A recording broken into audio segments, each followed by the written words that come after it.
Chapter 8, November 1914, Red and Blue Lines of War. It was at the end of November. In our front hall hung Feeney's geography map.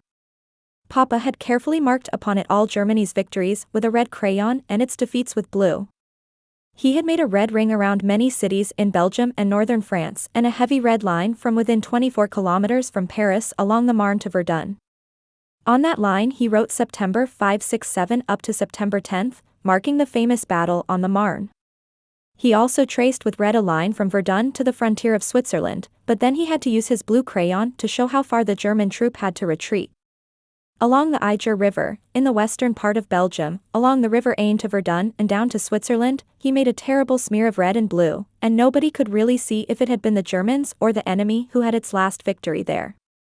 The Germans would have been in Paris long ago, said Papa, if it had not been for General von Hindenburg, who withdrew large number of troops from the Western Front to use at his big battle at Tannenberg, in the east, which stopped the Russians from further invasion of Prussia. But he continued, France does not have a chance to win. Most of its land, which is rich in iron ore and coal, are now in possession of Germany.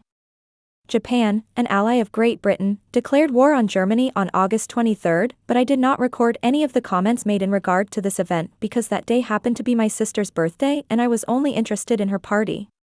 The 3rd of November was another day on which school was dismissed. Turkey entered the war on the side of the Central Powers.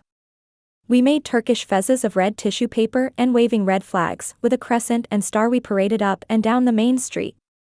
Feeney's geography map did not show all of Turkey, so Papa designed its continuance on the wall.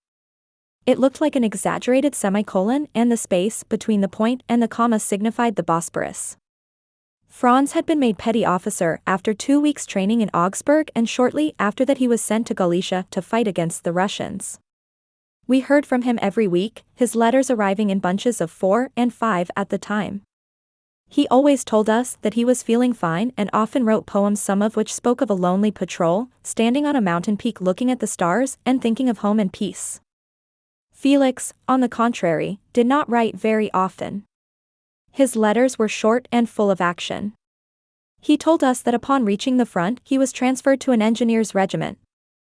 I remember very plainly his letter giving a detailed account of how the bullets were flying past his head while he and his comrades were preparing a barbed wire fence for the next day's offensive.